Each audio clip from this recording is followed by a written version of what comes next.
यो ठूलो त्यति लक्ष्य छैन जति हामी बनाउन गइरहेका छौं। यो पहिला पहिचान भइसकेको मान्छेहरूलाई एरेस्ट गर्नु, को आइसकेछन् नचलाउनेहरू को छन् तिनीहरूको पहिचान भइसकेछ, पहिला तिनीहरूलाई एरेस्ट गर्नु। अनि बाँकी आउने दिनमा कति राम्रो हाम्रो व्यवहारमा हामी हिँड्छौं भने त्यो कुरा मुस्लिम नेताहरू बस्यो भने मात्रै छलफलमा त्यो कुराहरू क्लियर हुन्छ कि जहिले पनि मेरो वार्ड नम्बर 18, मेरो गाउँ वार्ड नम्बर 18, मेरो बुवा वार्ड पनि 18 नम्बरको, मेरो गाउँमा जम्मा 50 वटा भोटर छन् मुस्लिम, पूरा वार्डमा मेरो 50 वटा मुस्लिम। तर पनि हामी मोहम्मद डेको जुलुस त्यहाँबाट हामी 5000 रुपियाँ दिएर मोहम्मद डेमा जुलुस पठाउँछौँ आफ्नो गाउँबाट। हामी चाहेको भए त त्यहाँ त हामी बहुसंख्या भन्दा पनि बहुसंख्यक छौं, तर हामीमा त त्यस्तो भेदभाव छैन। हामी कहाँ छठ घाट हुँदाखेरि एउटा छठ हामी मुस्लिम समुदायको लागि अहिले पनि बनाउँछौँ त्यहाँ, र अहिले पनि मुस्लिम समुदायबाट 2 लेडिजहरू गएर छठ गर्छन्। हामी कहाँ त्यहाँ बिगारेको छौँ। यो जहिले पनि सबैजनामा किन बिग्रिने?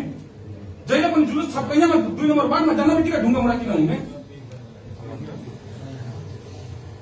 आजसम्म मोहम्मद डेमा इतिहास यहाँ अरू पनि नेता हुनुहुन्छ, हाम्रो उपमेयर साहब पनि यही हुनुहुन्छ, एउटा मोहम्मद डेमा ढुङ्गा चलेको तपाईँ प्रमाणित गराइदिनुहोस्, एउटा तपाईँको दाहामा ढुङ्गा चलेको तपाईँले प्रमाणित गराइदिनुहोस्, कुनै हिन्दू समुदायबाट कहिले ढुङ्गा चलेछ भनेर। र यो हिन्दूहरूको जुलुसमा किन यस्तो गर्ने? हिन्दूहरूकै जुलुसमा किन ढुङ्गा चलेर त्यो पनि छक्कैयामा किन नछै? ढाबामा पनि मुस्लिम छ, मुरलीमा पनि मुस्लिम छ, मुरलीबाट जुलुस गएको ढुङ्गाबाट मुरलीमा किन भएन? दावामा किन भएन? छक्कैयामा किन हुने? के त्यसलाई हिन्दुस्तान र पाकिस्तानबाट बनाउन खोजेको हो? यो हो मुस्लिम त अरू पनि वार्डमा छ नि त, धेरै छ नि त यहाँ बसोबास मुस्लिमको। यो छक्कैयामा गएर किन ढुङ्गामुढा जहिले पनि हुने? त्यो भएर यो जति हामी कुरा गर्दा पनि ठिक छ, निष्कर्ष त्यही हुन्छ। पहिला पहिचान गरौँ, कानून बमोजिम तिनीहरूलाई कारवाही गर्नुहोस्। तपाईँ कर्बोला मुनियाबाट मुस्लिमहरूको लागि कर्बोला आउँथ्यो, हाम्रो गाउँमा त एकजना मुस्लिम छैन मुनियामा, त्यहाँबाट पनि कर्बोला आउँथ्यो। त्यो त त्यति मिल्ने व्यवहार थियो हाम्रो। उनीहरूको चाडपर्व पनि हामी रमाइलो गरेर मनाउँथ्यौँ, हाम्रो जुलुसमा चाहिँ ढुङ्गा हाल्ने।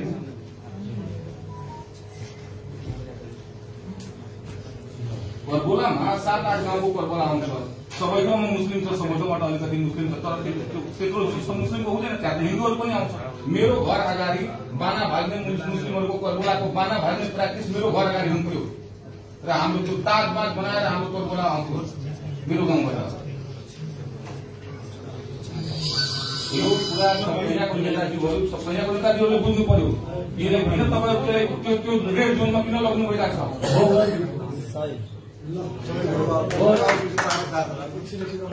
छ?